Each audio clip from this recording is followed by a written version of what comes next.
The snow fell softly over Ravensbrook Manor as Hercule Poirot stepped from his motor car, his patent leather shoes crunching against the pristine white blanket that covered the drive. It was Christmas Eve, a time of peace and goodwill, yet the Belgian detective had been summoned to investigate a crime that defied all logical explanation. The telegram had arrived that morning, sent by Lord Ashworth himself, a man of considerable standing in the county. His words had been brief but urgent. "Come at once." "Impossible murder. No suspects. Only clues that make no sense." The body was that of Margaret Ashworth, the Lord's niece, discovered in the locked library at 9:30 that morning by the chambermaid. She lay upon the Persian rug beside the fireplace, her face frozen in an expression of surprise rather than fear. There were no marks of violence upon her person, no wounds, no bruises, no signs of struggle, yet Dr. Hartley, the local physician, had confirmed she had been dead for approximately 6 hours. The room itself presented the first of many impossibilities. Poirot examined the library with meticulous care, his keen eyes missing nothing. The mahogany door had been locked from the inside, the key discovered in Margaret's pocket. The French windows overlooking the gardens were similarly secured, their frames intact, showing no evidence of tampering. The chimney, though wide enough for a man to traverse, was blocked by a wire mesh installed years ago to prevent drafts. There was simply no means by which anyone could have entered or exited the room, yet someone had most certainly been there. On Margaret's lap lay a single object, a small wooden box intricately carved with symbols that Poirot did not immediately recognise. The box was empty, its interior lined with crimson velvet, and it bore no identifying marks. When questioned, the household staff could offer no explanation for its presence. Margaret had not ever possessed such an object previously, and no one could determine where it had come from. The circumstances surrounding her death were equally bewildering. She had been seen alive by her aunt at 7 o'clock that evening, when she had excused herself to fetch a book from the library. She had mentioned to no one why she was seeking it, nor what its subject might have been, and the book, whatever it was, could not be found among the shelves. Lord Ashworth had ordered the library sealed immediately upon the discovery, ensuring that nothing had been disturbed or removed. The nature of Margaret's death remained profoundly mysterious. There was no poison that Dr. Hartley could detect, no physical trauma to explain her demise. Her heart had simply stopped, as though some invisible hand had reached into her chest and stilled it. The doctor was baffled, attributing the death to some unknown cardiac condition, yet Poirot sensed something more sinister lurking beneath the surface. The detective stood before the fireplace, his fingers steepled beneath his chin, his eyes moving between the locked door, the sealed windows, and the mysterious wooden box upon the table. The household consisted of 12 persons, Lord Ashworth and his wife, their children, Margaret herself, 3 servants, and 3 house guests arrived only yesterday for the Christmas festivities. Yet how could any of them have committed a murder in a locked room with no apparent means of access or weapon of consequence? As the grandfather clock in the hall chimed 3:30, Poirot turned to Lord Ashworth with a quiet smile. "Oui, it is indeed a puzzle most extraordinary," he murmured. "But the little grey cells, they are already working. There is something here that does not fit, something that contradicts itself so completely that it reveals the truth. We shall see, my lord, we shall see." Lord Ashworth led Poirot through the corridors of Ravensbrook Manor with the measured steps of a man burdened by shock and uncertainty. The detective's eyes catalogued everything. The placement of portraits upon the walls, the quality of the furnishings, the subtle signs of wealth accumulated over generations. Yet it was the human element that commanded his attention most keenly. As they passed through the drawing-room where the household had gathered, Poirot observed each face with the intensity of a naturalist studying specimens beneath glass. The library door swung open, and Poirot stepped into the room once more, this time with a different purpose.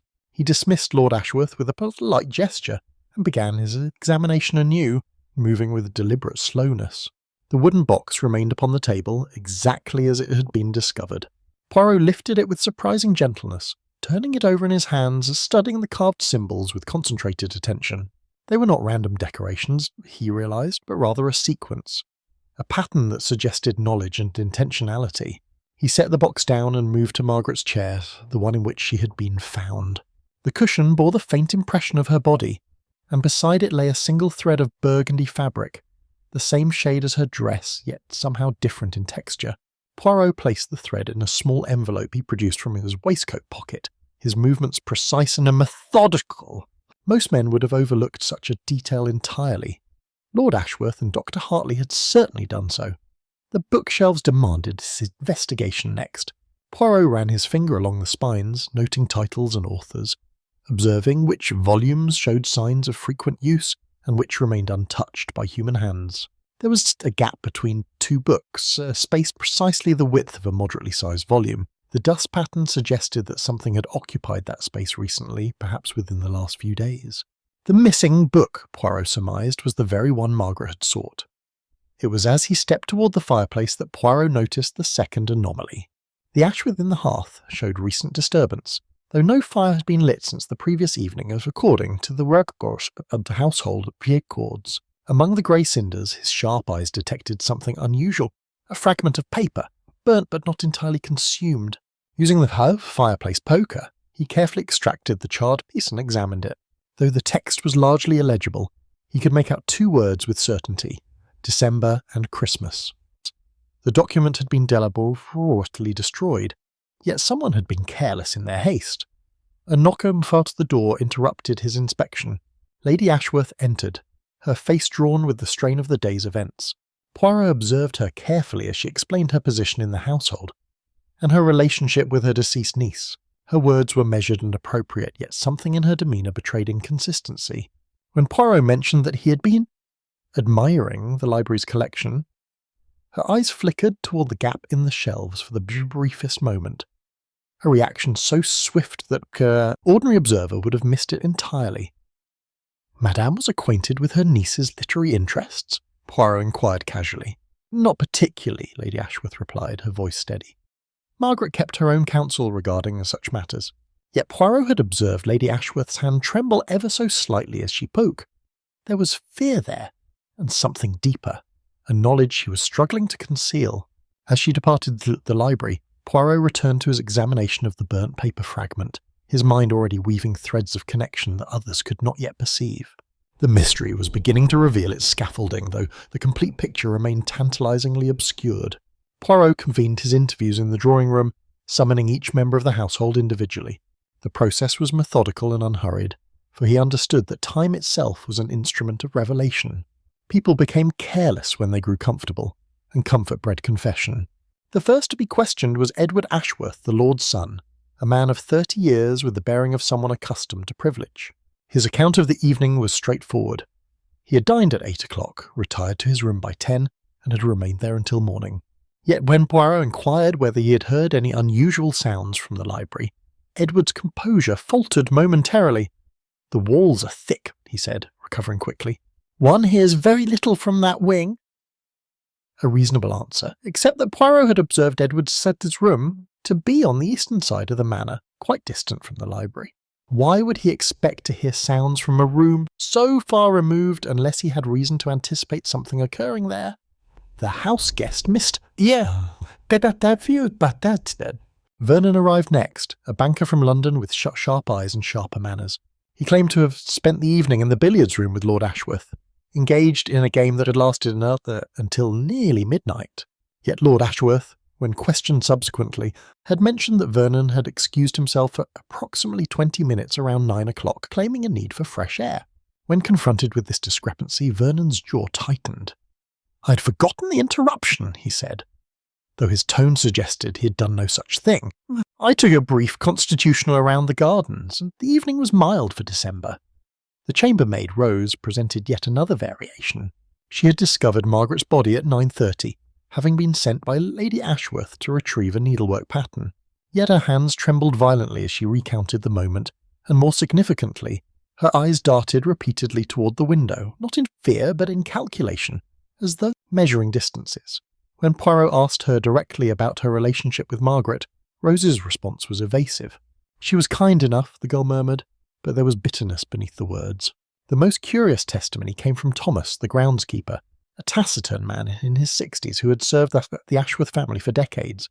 He had been in the East Garden the previous evening, he stated, burning autumn leaves before the frost set in. Yet when Poirot inquired about the specific time, Thomas became uncertain. Around dusk, he offered vaguely. "Perhaps later. The work takes as long as it takes." The old man avoided Poirot's gaze, and his calloused hands clenched and unclenched as he spoke. Lord Ashworth himself seemed genuinely bewildered by the tragedy, yet even he harboured inconsistencies. He had stated that Margaret came to the library at 7 o'clock, yet 2 separate servants reported seeing her in the hallway at 7:15. When this contradiction was presented, Lord Ashworth's face paled. "Perhaps I was mistaken about the time," he conceded, but his uncertainty seemed genuine rather than contrived. By evening, Poirot compiled a tapestry of contradictions and evasions. Each witness had lied or omitted crucial details, yet their deceptions appeared to stem from different motives, some protective, some self-serving, some born of fear. The wooden box remained the central mystery, and none of the household members could adequately explain its original purpose. As Poirot sat alone in the library once more, the burnt fragment of paper before him, he understood that this case would not yield to conventional interrogation. The truth was layered beneath years of relationships, secrets, and hidden resentments. The Christmas season, with its veneer of joy and family unity, had concealed something far darker beneath its surface. The morning of Christmas Day dawned grey and cold over Ravensbrook Manor. Poirot had spent the night in contemplation, and his investigation had taken a new direction, one that required understanding the financial and emotional architecture of the Ashworth household. He summoned Lord Ashworth to the library and requested access to Margaret's personal correspondence and financial records. What emerged was a portrait of a young woman caught between obligation and desperation. Margaret's inheritance from her grandmother had been substantial, but the terms of the will contained a peculiar stipulation. She would receive her full portion only upon marriage or at the age of 30. She was currently 28, and her letters revealed a growing frustration with this constraint. More significantly, Poirot discovered evidence of mounting debts, gambling debts incurred under assumed names, which suggested a deliberate attempt at concealment. Yet the financial picture extended beyond Margaret alone. Edward Ashworth's business ventures in London were failing catastrophically, his correspondence revealing desperate appeals to creditors for extension of payment terms. Lord Ashworth himself faced significant losses from poor agricultural investments. The manor itself, despite its grandeur, was gradually becoming a burden rather than an asset. Then there was Mr. Vernon, the visiting banker, whose presence at Ravensbrook appeared less coincidental upon closer examination. His letters, discovered among Lord Ashworth's papers, suggested he had come to discuss the possible sale of estate lands, a transaction that would benefit him considerably through commissions. The threads of motive began to interweave in intricate patterns. If Margaret had married, her inheritance would have been released. Edward's man's financial salvation might have depended upon his sister's windfall. Yet Margaret had shown no inclination toward matrimony. Her letters expressed contempt for the shallow suitors presented to her. Edward had everything to gain from her death as well, for as the eldest child and sole male heir, he would inherit his share of her eventual estate upon her demise. Then there was Lady Ashworth's position to consider. Poirot had discovered through careful inquiry that Margaret was not truly her niece, but rather the illegitimate daughter of Lord Ashworth's late brother, a secret the household had maintained for years. This revelation cast Lady Ashworth's trembling reaction in the library in an entirely different light. She had been protecting something, but was it guilt or knowledge of another's guilt? Rose, the chambermaid, presented yet another motive entirely. Through discreet questioning of the servants, Poirot learned that Rose and Margaret had shared a secret romance, an arrangement strictly forbidden by the household. Margaret had promised Rose they would leave together after receiving her inheritance. Yet Margaret had grown cold toward the arrangement in recent months, her letters to Rose becoming distant and final. Rose had discovered these betrayals, and her bitterness was palpable. The burnt paper fragments suddenly acquired new significance. Poirot examined it once more under lamplight, and the recovered words December and Christmas now suggested something far more sinister than mere document destruction. He requested the household accounts and discovered that on December 20th a substantial sum had been withdrawn from the household funds, an amount that corresponded precisely with Margaret's most recent gambling debt. As Poirot pieced together these connections, a pattern began to crystallize. Every suspect possessed motive. Every suspect harboured secrets that Christmas had failed to illuminate. Yet motives alone did not explain the locked room, the mysterious box, or the inexplicable cause of death. The detective understood now that he was searching not for a single culprit, but for the convergence of multiple intentions, each seeking of a different outcome, all culminating in Margaret's death. The solution lay not in determining who wanted her dead, but in understanding how her death served multiple purposes simultaneously. The mystery was deepening rather than resolving. By midday on Christmas, the local constabulary had grown impatient with Poirot's methodical approach. Inspector Blackwood, a stolid man more accustomed to poaching violations than homin malus, had seized upon a discovery that seemed to offer the clarity they desperately sought. The wooden box, when subjected to closer examination by a specialist from the county town, had been identified as an ornamental container from the Orient, and more significantly, its carvings matched a design featured in a book from the Ashworth Library, a volume on Eastern mysticism that had been recently acquired. This book had been ordered by Edward Ashworth 3 weeks prior, ostensibly for academic interest but registered under Rose's name to avoid drawing attention.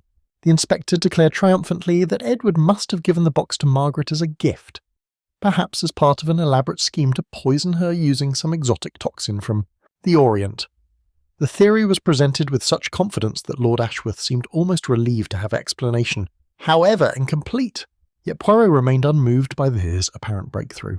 He requested permission to examine the book itself, and when it was brought to him, his concerns multiplied rather than diminished. The volume showed signs of careful study, yet the sections concerning toxins and poisons had been deliberately excised, crude cuts with a knife blade that suggested anger or haste. The remaining pages contained annotations in 2 distinct hands, one of which Poirot recognized as belonging to Edward, the other remaining unidentified. Inspector Blackwood pressed forward with his theory regardless, preparing to arrest Edward based on circumstantial evidence. Yet Poirot intervened with characteristic firmness, demanding 24 hours before any formal charges were filed. The inspector, though irritated, reluctantly acquiesced, driven partly by respect for Poirot's reputation and partly by uncertainty about whether the evidence would actually hold in a proper court proceeding. That evening, as Edward was placed under informal house arrest pending the inspector's determination, Poirot conducted a quiet examination of the young man's room. What he discovered there deepened the mystery rather than clarifying it. Edward had possessed detailed correspondence with a London physician concerning his failing health, specifically a hereditary celiac condition that ran through his father's side of the family. The letters detailed infections and treatments, yet Edward had concealed this information from his family. The significance was staggering. Edward himself was marked by the same condition that had allegedly claimed Margaret's life. More intriguingly, Poirot discovered that Edward had been conducting his own investigation into Margaret's affairs. His notes, hidden beneath a false bottom in his writing desk, detailed her gambling debts, her relationship with Rose, and her financial desperation. Yet Edward's observations suggested protection rather than malice. His final entry, dated 3 days before Margaret's death, contained a single sentence: "I must help her escape before it is too late." Poirot sat upon Edward's bed, the pieces of the puzzle scattered before him like fragments of a shattered mirror, each reflecting only partial truths. The wooden box remained unexplained by Blackwood's theory. The burnt documents had not been addressed. The locked room and Margaret's mysterious cause of death persisted as unsolved contradictions. The inspector's solution was too neat, too convenient, designed to satisfy those who preferred certainty to truth. As by midnight approached, Poirot stood once more in the library watching the snow fall beyond the windows. Inspector Blackwood was preparing his case against Edward, convinced that justice would be served by Christmas morning. Yet Poirot understood that the true architect of Margaret's death remained undisturbed, watching from the shadows, perhaps even assisting in the misdirection that seemed so promising. The investigation had entered dangerous territories where false solutions could prove more perilous than unsolved mysteries. As dawn broke on Boxing Day, Poirot dispatched telegrams to London, requesting records from the Medical Council and the Registry of Births and Deaths spanning the past 30 years. While awaiting responses, he returned to the burnt paper fragment with renewed determination, employing a technique known only to specialists in document restoration. Using careful application of chemicals and heat, he gradually revealed the hidden text beneath the charred surface. What emerged was a letter dated December 18th, addressed to Margaret in a careful, deliberate hand. The message spoke of a debt of honour that must be repaid, of truths that have been buried too long, and of a reckoning that cannot be delayed beyond Christmas. The signature had been completely consumed by her flames, but the closed-in phrase, "as your true mother," sent tremors through Poirot's understanding of the case. The implications cascaded through his mind like dominoes. Margaret's parentage had been deliberately concealed, yet someone beyond the immediate household possessed knowledge of this secret and was prepared to leverage it. Poirot immediately summoned Lord Ashworth and, employing a mixture of firmness and psychological insight, extracted the fuller truth regarding Margaret's origins. The girl was indeed the illegitimate daughter of Lord Ashworth's younger brother, Edmund, who had died under mysterious circumstances 28 years prior. Margaret's mother, a woman of questionable reputation named Catherine Mills, had died in childbirth, and the infant Margaret had been taken into the Ashworth household ostensibly as the child of a poor relation. Yet Lord Ashworth's distress suggested the story ran deeper than mere social discretion. Through careful investigation of local records, Poirot discovered that Catherine Mills had not died in childbirth at all. She had lived for another 20 years in a small cottage in the village, maintained through anonymous payments from the Ashworth estate.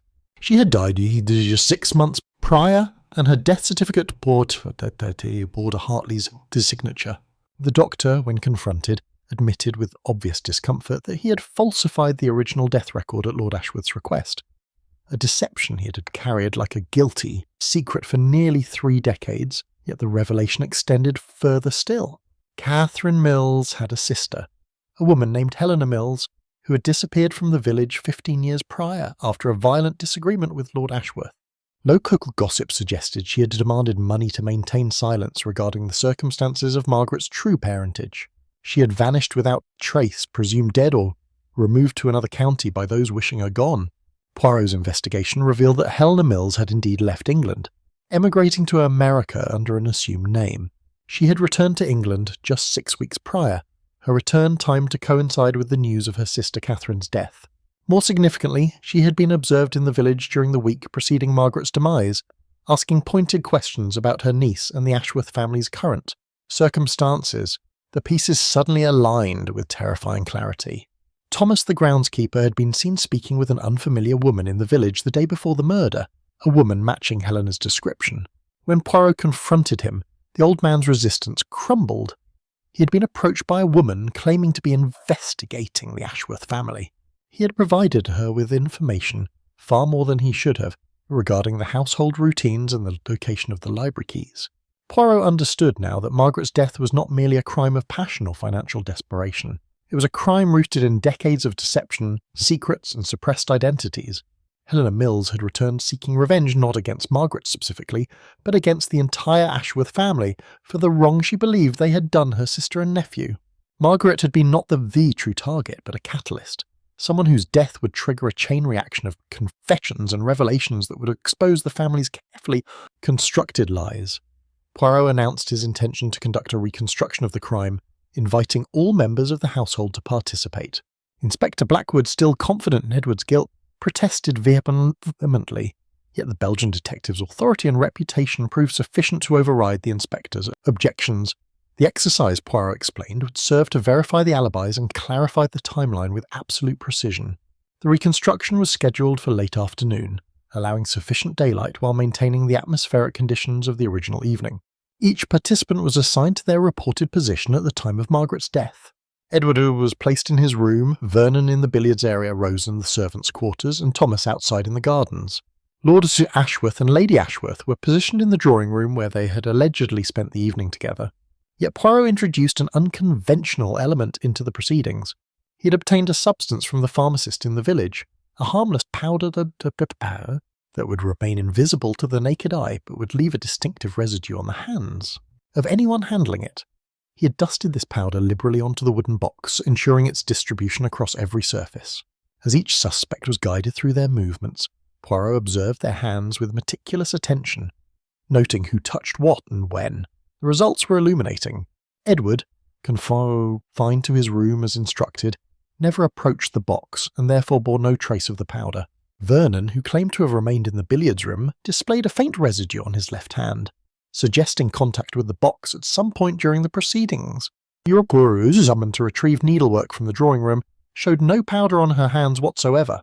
Yet Thomas, the groundskeeper, bore extensive traces not merely on his hands, but embedded beneath his fingernails, indicating prolonged contact with the object. More significantly, when Poirot requested that each participant account for their exact movements during a 10-minute interval, Lady Ashworth's testimony underwent subtle revision. She initially maintained she had remained with Lord Ashworth throughout the evening, yet when asked specific questions about the conversation they had engaged in, her recollection became vague and uncertain. When Poirot pressed further, suggesting he had spoken with Lord Ashworth privately and received a different account, Lady Ashworth's composure fractured entirely. She admitted, with obvious reluctance, that she had left the drawing room for approximately 15 minutes around 8:45, claiming she had gone to her private chambers to retrieve a medication. Lord Ashworth, when subsequently questioned about this revised timeline, confirmed her departure but could not explain why he had initially omitted this detail. His explanation that he wished to protect his wife's privacy regarding her health concerns rang hollow in the context of a murder investigation.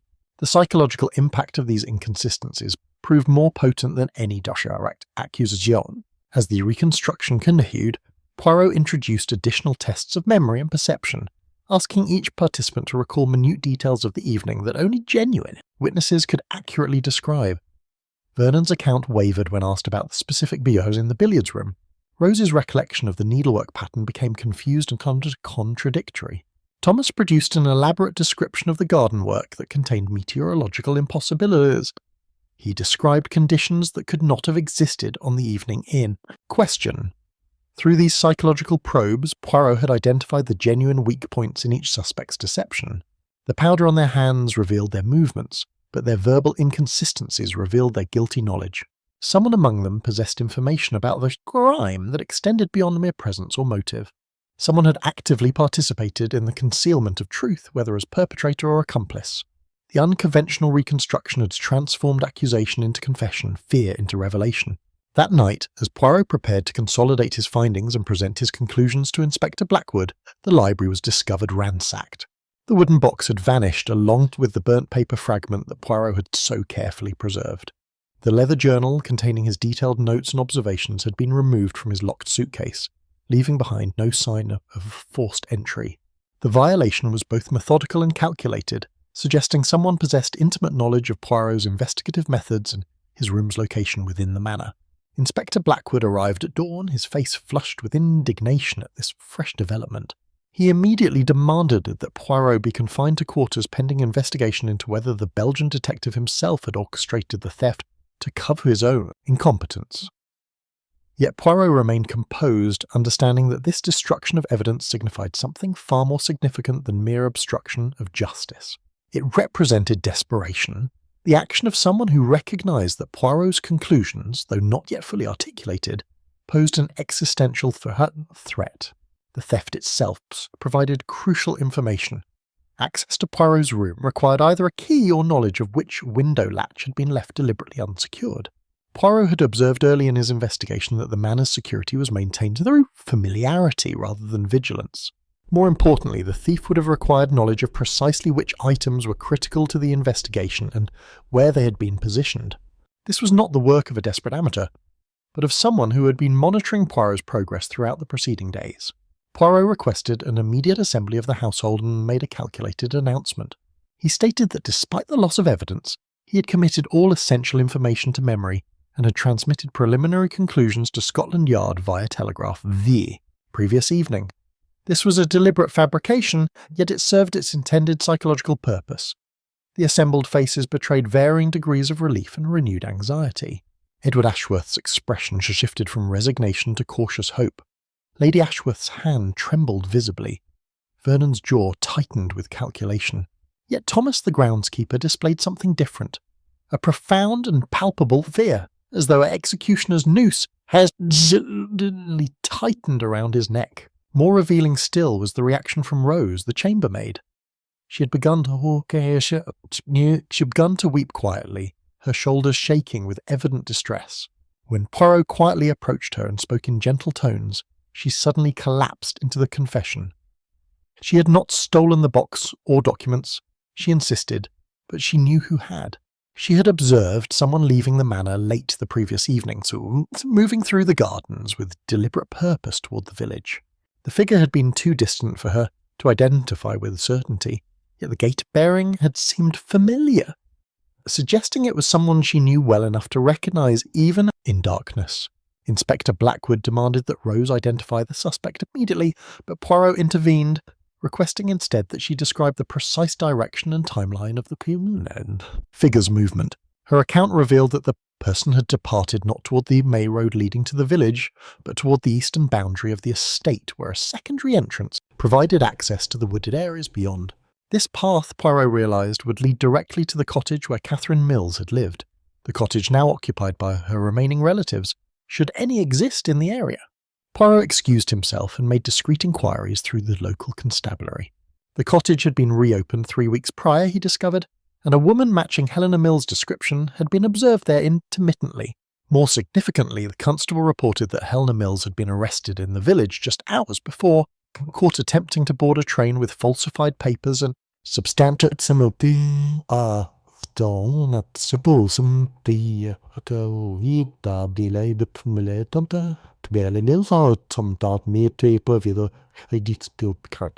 She was currently being held pending transfer to London for questioning regarding her movements and whereabouts during the critical period of Margaret's death. Helena Mills's arrest should have marked a turning point toward resolution, yet Poirot experienced a profound unease that transcended logical explanation. He requested immediate access to Helena in the police cells, where he found a woman whose appearance belied the narrative being constructed around her. She was diminished by age and hardship, her eyes reflecting decades of bitterness rather than the calculating malice of a premeditated murderer. Under careful questioning, Helena vehemently denied any involvement in Margaret's death. She admitted to returning to England, to seeking information about the Ashworth family, even to approaching Thomas the groundskeeper for intelligence. Yet when pressed regarding her movements on the evening of December the 24th, her account proved surprisingly coherent and verifiable. She had been in the village visiting the home of a former acquaintance, remaining there throughout the critical hours. The woman she named as witness was subsequently contacted, and her testimony corroborated Helena's account with specificity that suggested genuine recollection rather than fabricated alibi. Poirot returned to Ravensbrook Manor with growing certainty that the investigation had taken a fundamentally wrong direction.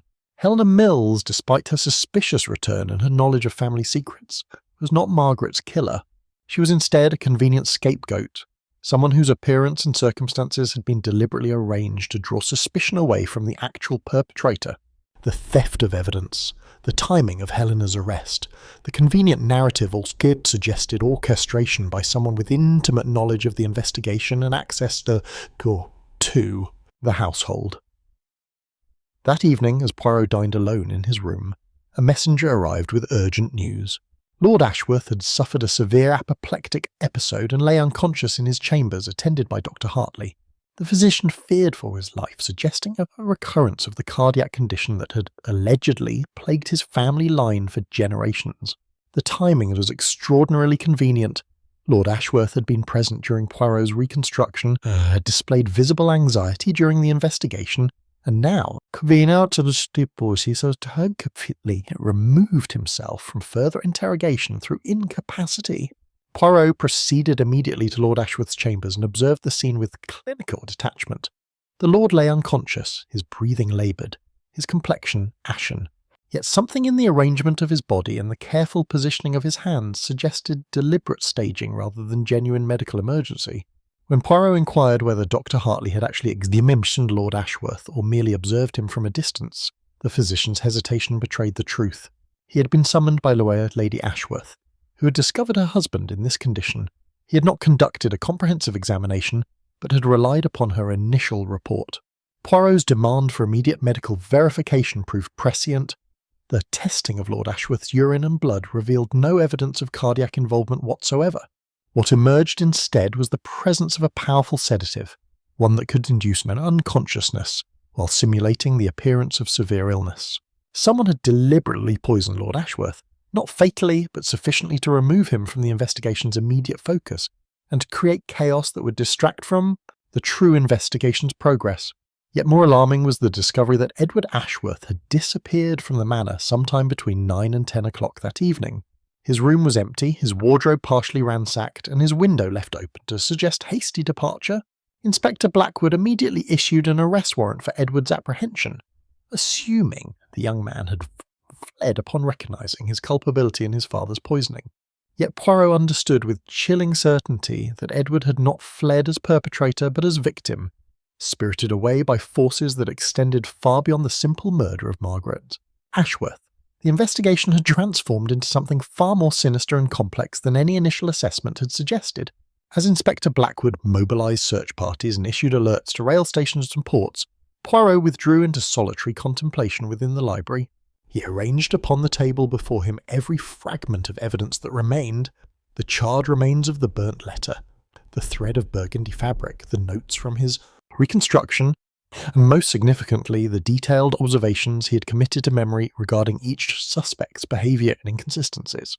It was the thread of fabric that suddenly acquired new meaning. Poirot had initially assumed it had derived from Margaret's dress, torn during a struggle or caught upon the furniture. Yet upon closer examination, the weave and quality proved subtly different from the gown Margaret had worn. The thread was older, more faded, suggesting it had been separated from its original garment weeks or months prior, rather than on the evening of the murder. Combined with the burgundy powder he had discovered on Thomas the groundskeeper's hands during the reconstruction, a picture began to crystallise with disturbing clarity. Poirot recalled with vivid precision the moment when Thomas had described his evening work in the gardens. He had mentioned burning autumn leaves, yet his description of the weather conditions had been meteorologically impossible. He had spoken of wind from the north and clear skies, when the actual evening had been still and overcast. The contradiction had seemed minor, a simple error of memory, yet now Poirot understood it represented something far more significant. Thomas had been rehearsing a false alibi, constructing details from a different occasion and imposing them upon the evening of the Margaret's death. More crucially, Poirot remembered Lady Ashworth's trembling hand when he had mentioned observing the library's collection. Her eyes had flickered toward the gap in the shelves, the space where the missing book on Eastern mysticism had been housed. Yet who had truly removed that volume?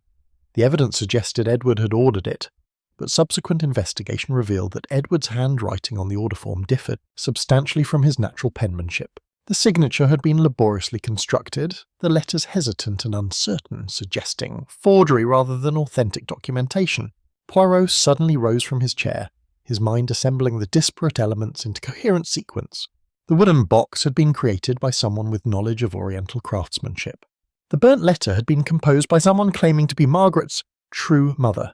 Yet Helena Mills possessed no such claim. The missing book on Eastern toxins suggested knowledge of rare poisons derived from Asian sources.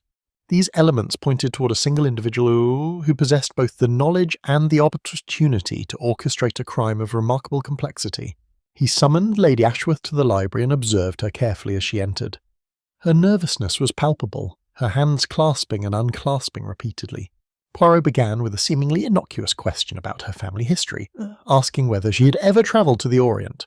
Her response was immediate and emphatic. She had not, yet her left hand bore a faint discoloration on the ring finger, the pale mark left by a ring worn for years and then recently removed. The pattern matched precisely the indentation that would have been created by the ornate Eastern design, visible in the illustrations of the book Edward had supposedly ordered. "You are not, in fact, Lady Ashworth at all," Poirot stated with absolute certainty. "You are someone else entirely, someone who has inhabited this identity for months or years, waiting for precisely the correct moment to strike. Helena Mills was not Margaret's true mother, you are, and Margaret was not your target, but rather the means by which you could achieve something far more significant, the destruction of the entire Ashworth family from within, orchestrated with such precision that blame would scatter among them like autumn leaves, each member accusing the others while the true architect remained concealed." The woman who had masqueraded as Lady Ashworth collapsed into the leather chair, her composure shattering like glass beneath hammer blows.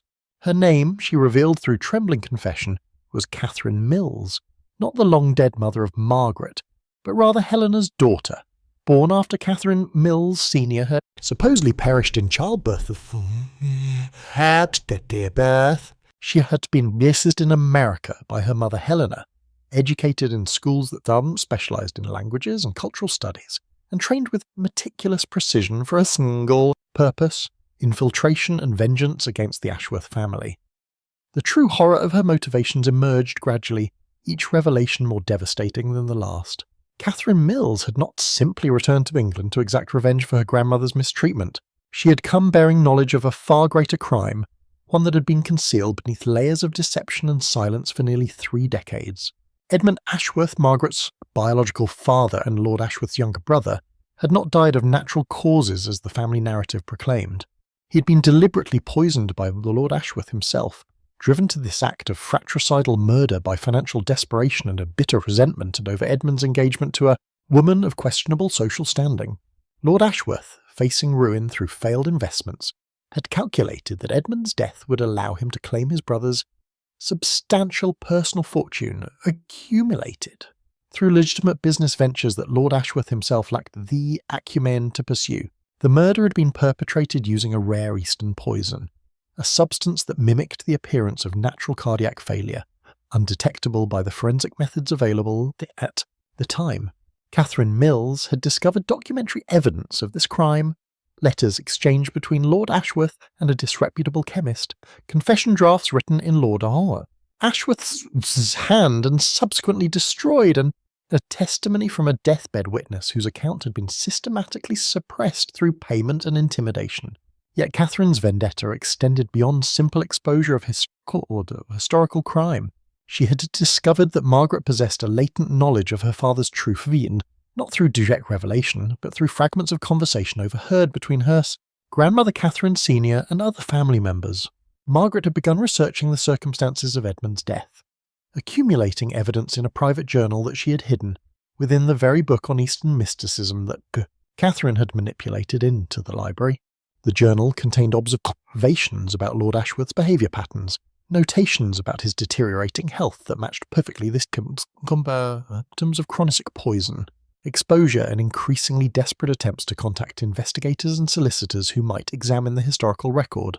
Catherine had engineered a scenario in which Margaret would be eliminated not merely as an inconvenient witness, but as the primary catalyst for exposing her own father's crimes.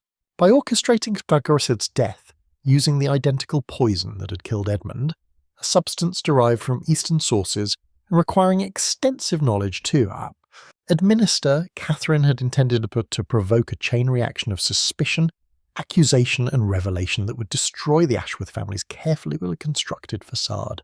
The locked room had been accomplished through Catherine's intimate knowledge of the household. She had administered a gradual progressive dose of the poison to Margaret through the mistress's evening tea, a beverage that Catherine herself prepared as part of her role, managing the household stuff. The wooden box had been placed in Margaret's hands while she was already unconscious, creating the impression of a gift or communication that suggested external agency.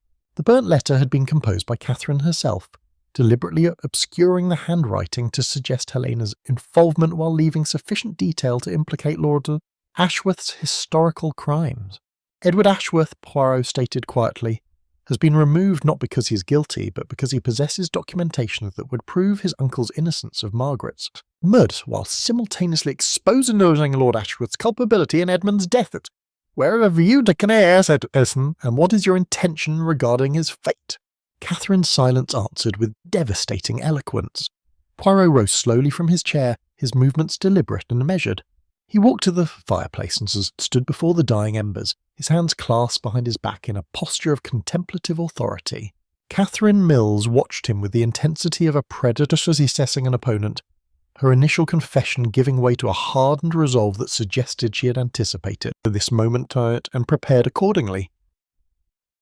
"Edward Ashworth is alive, is he not?" Poirot inquired, without turning from the fire. "You require him alive for your ultimate purpose. His death would trigger investigation and suspicion that might unravel your carefully constructed narrative. Instead, you have secured him in a location known only to yourself, creating leverage that you believe will compel Lord Ashworth's confession and simultaneously provide you with insurance against prosecution for Margaret's murder." Catherine's jaw tightened, confirming Poirot's deduction. The Belgian detective proceeded with calculated intensity, each statement designed to manipulate her psychology and expose the contradictions inherent in her scheme. Yet your plan possesses a fatal flaw, one that you and your obsessive focus upon revenge have failed to anticipate. You have assumed that Lord Ashworth will prioritise his son's life above all other considerations. You have not accounted for the possibility that he has already resigned himself to Edward's death as the price of protecting his secrets." Poirot turned from the fireplace, his eyes meeting Catherine's with penetrating directness.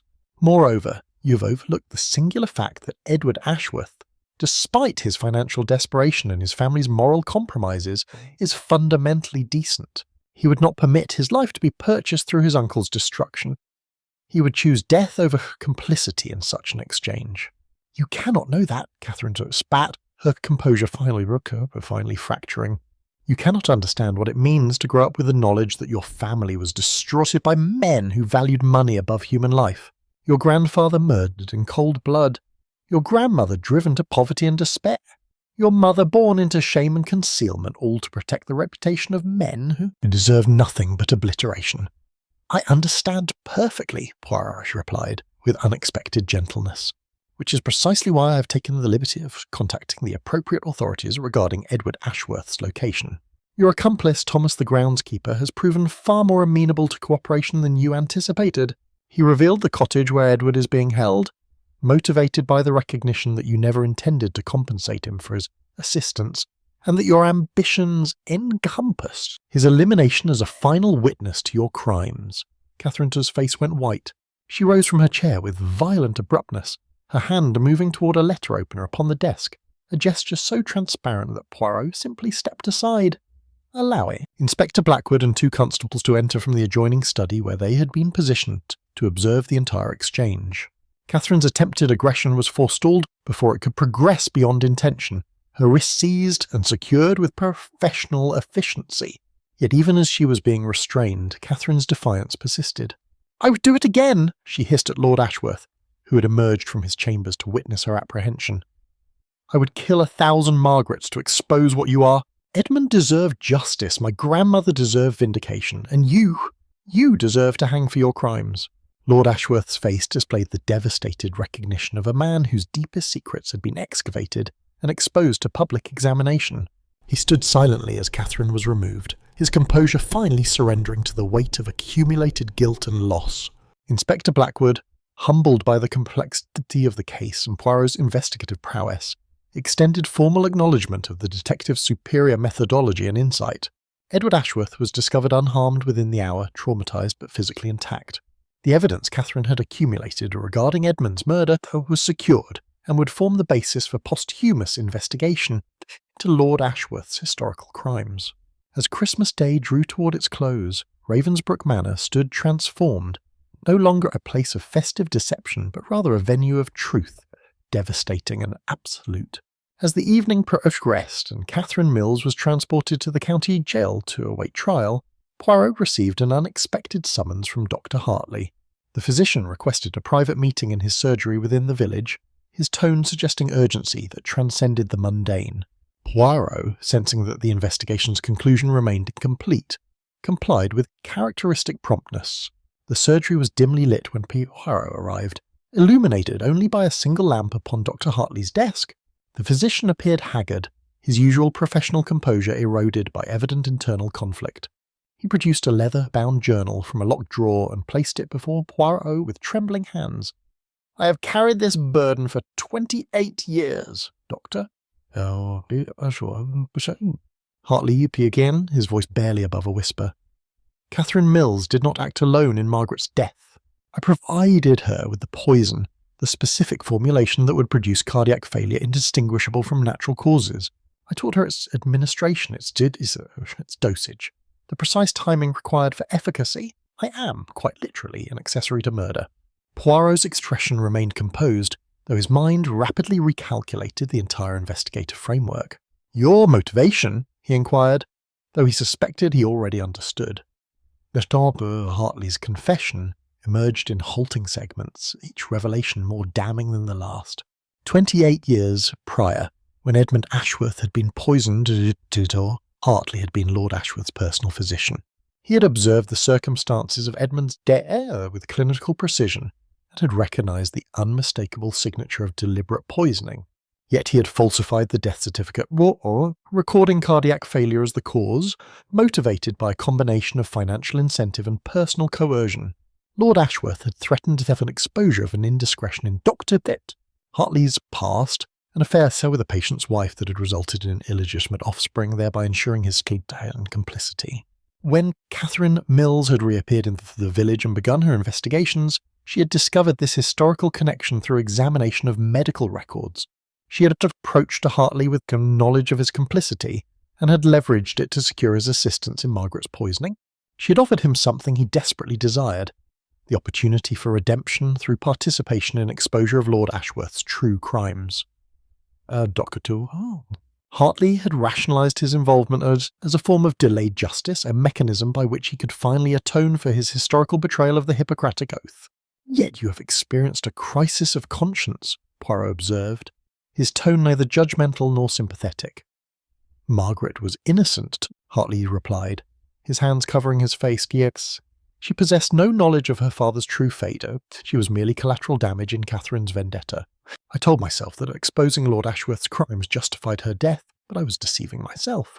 I have spent 2 decades providing medical care to this community, delivering babies, treating illnesses, preserving lives, and then I deliberately ended one. The contradiction has become unbearable." Poirot examined the journal with meticulous attention. It contained detailed accounts of Edmund Ashworth's poisoning, Dr. Hartley's own role in the cover-up, and most significantly, evidence that Lord Ashworth had continued to poison himself over the years with deliberate intent, a slow suicide, motivated by guilt, attempting to simulate the cardiac condition he had attributed to the family legacy. "Lord Ashworth is dying," Hartley continued. "The poisoning he ingested tonight was merely the culmination of a process that has been occurring for months. He will not survive to stand trial. Catherine Mills has achieved her ultimate objective. Lord Ashworth will expire bearing the knowledge of his crimes exposed, his family destroyed, his legacy obliterate. And I have facilitated every step of this destruction." Poirot closed the journal and regarded Dr. Hartley with an expression of profound sadness. "You will submit yourself to the authorities and provide full testimony regarding both the historical and contemporary crimes. This is not negotiable. Your redemption, if it exists at all, depends upon your willingness to accept complete accountability for your actions, regardless of the consequences you must face." The physician nodded, understanding that justice, like truth, could not be negotiated or rationalised. As dawn broke over the village, both confession and confession would reshape the legal landscape surrounding the case of the Christmas killer. Lord Ashworth expired quietly in his sleep on the morning of December 27th, his heart finally surrendering to the accumulated toxins that had coursed through his veins. For months, the irony was not lost upon Poirot. A man who had murdered his brother through poison had orchestrated his own demise, through the same method, driven by guilt that no amount of denial could suppress. Dr. Hartland's prediction proved accurate. Lord Ashworth faced no trial, no public accounting, only the private reckoning with conscience that had preceded his death. Poirot convened a final assembly within the library, gathering the surviving members of the Ashworth household along with Inspector Blackwood and the county magistrate.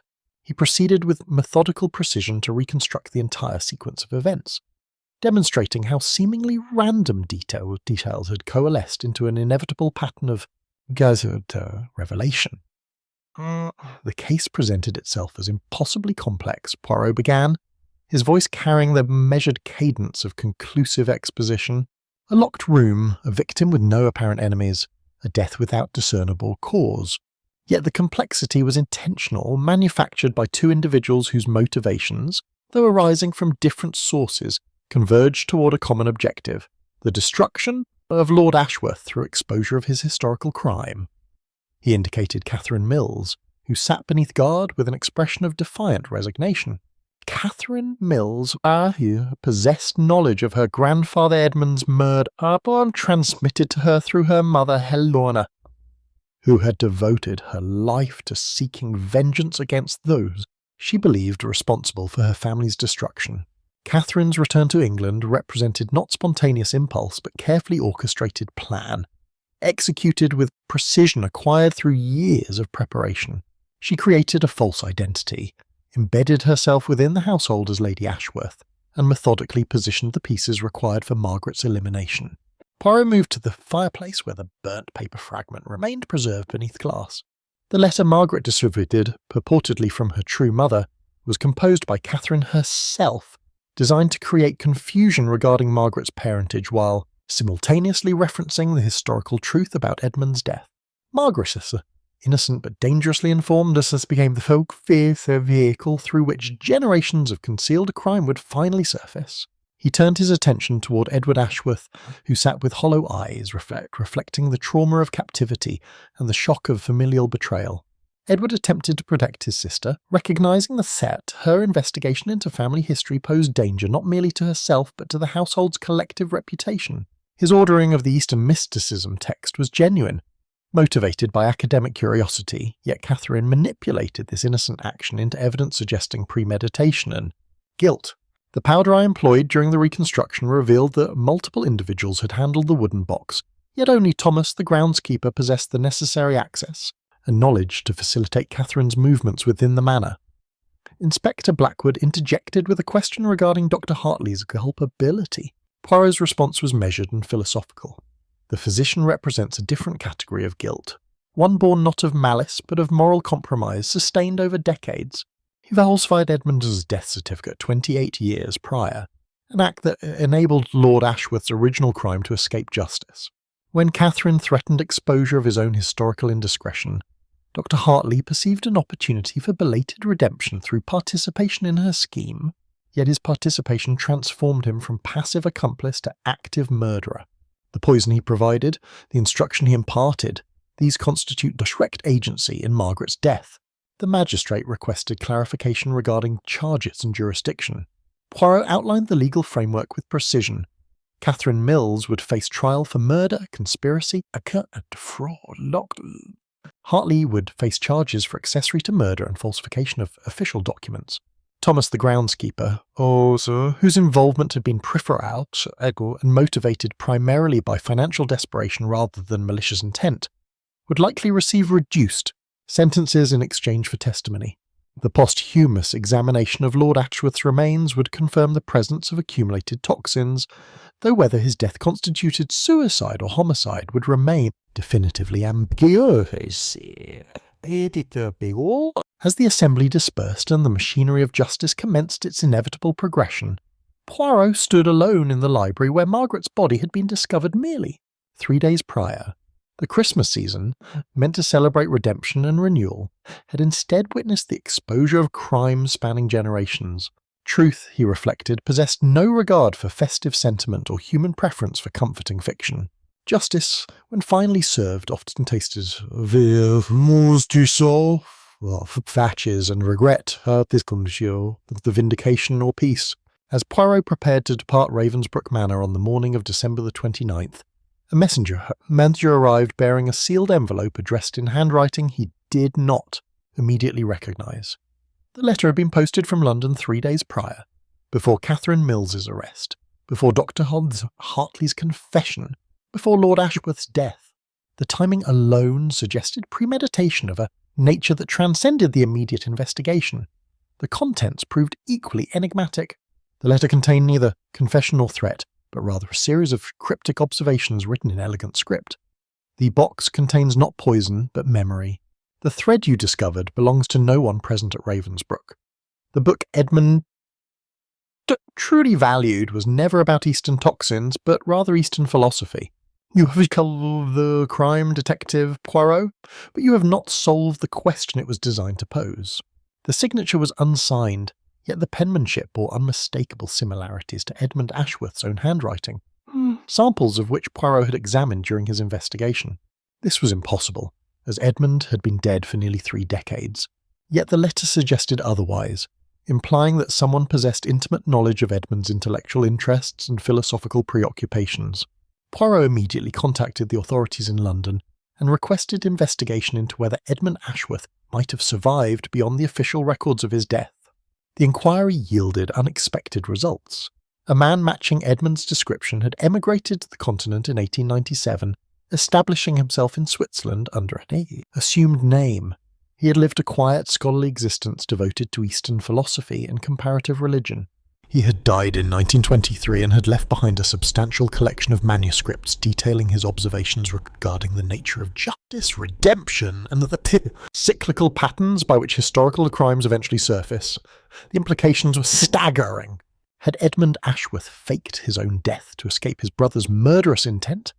Had he spent 3 decades observing his family from exile, accumulating evidence of Lord Ashworth's crimes while awaiting the moment when exposure could be orchestrated without directly implicating himself? Had Edmund somehow communicated with Catherine Mills, perhaps through intermediaries, providing her with the philosophical framework and specific knowledge required to execute her revenge with surgical precision?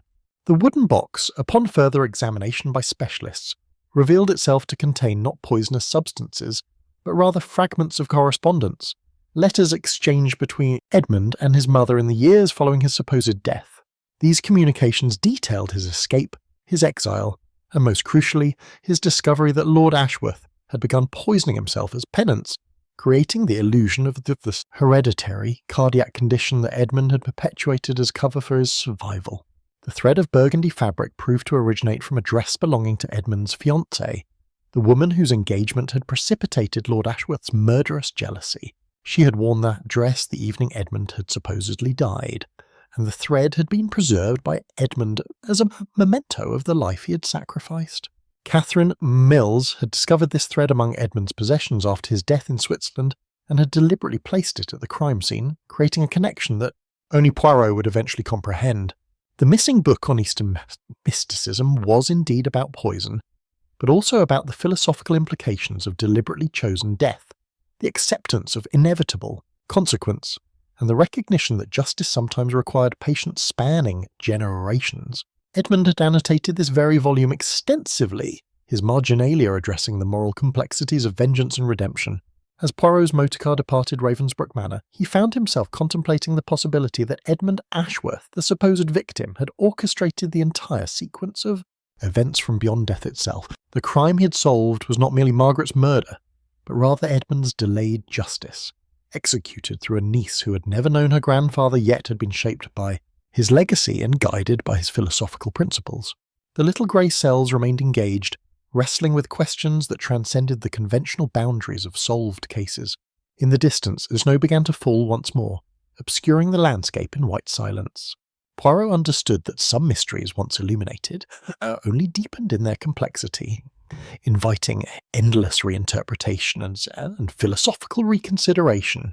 The case of the Christmas killer had concluded, yet its true significance remained suspended in the realm of possibility and conjecture.